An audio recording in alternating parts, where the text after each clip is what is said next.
Hi, my name is Chris Wiekert. I'm a Senior Product Manager with Infor. In this session, we will talk a little bit about leading through culture change.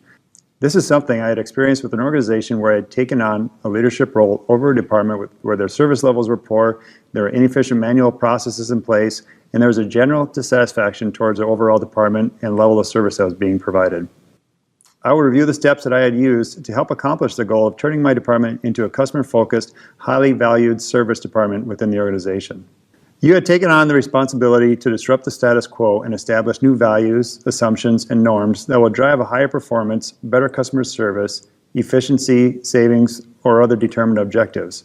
The scenario can be for an entire organization or scaled down to a specific team, but the steps that will be discussed can be relevant to any size group. Your industry is not sitting idle, so neither can your organization if you want to remain relevant and innovative.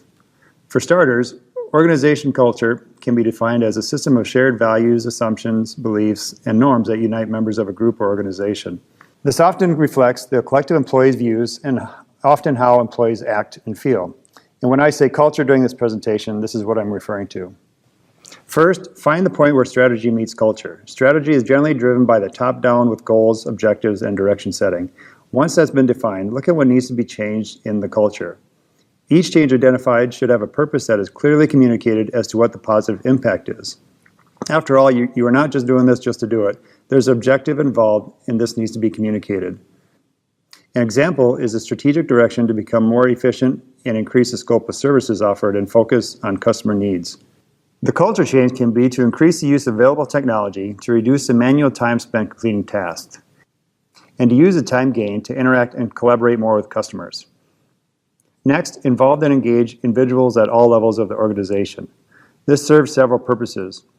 Frontline and mid-level managers generally understand the ebbs and flows of day-to-day operations and processes, and they may have established relationship with the customer base depending on the amount of interaction.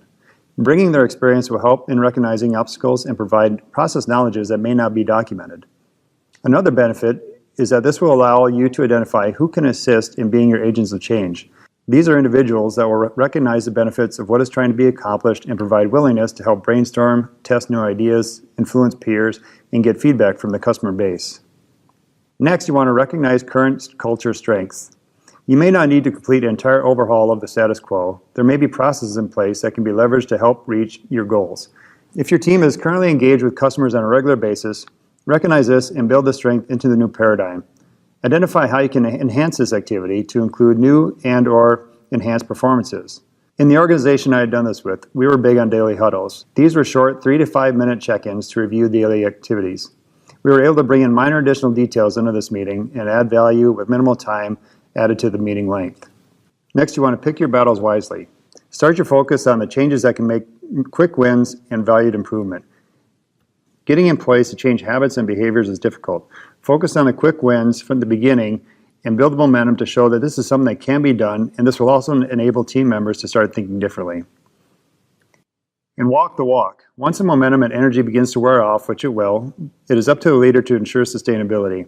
If you notice things are starting to slide back to the way they were, identify this, bring it forward before the backward slides becomes a new standard. This can also include revisiting your hiring practices and onboarding of new employees.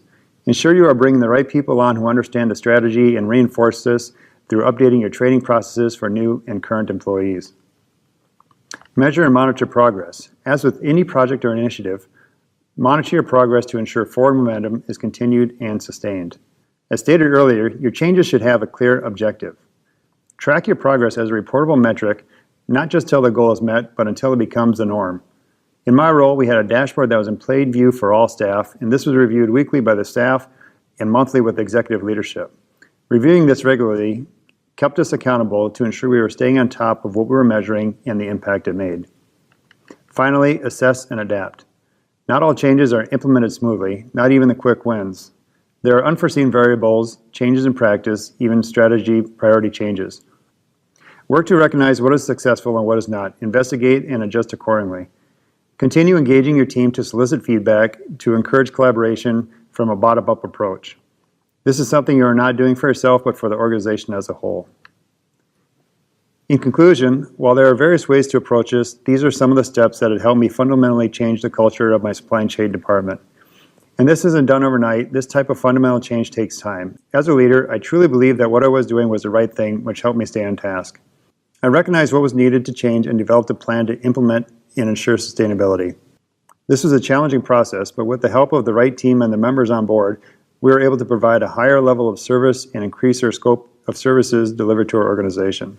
Thank you for your time. For more information, please visit the AHRMM Learning Center.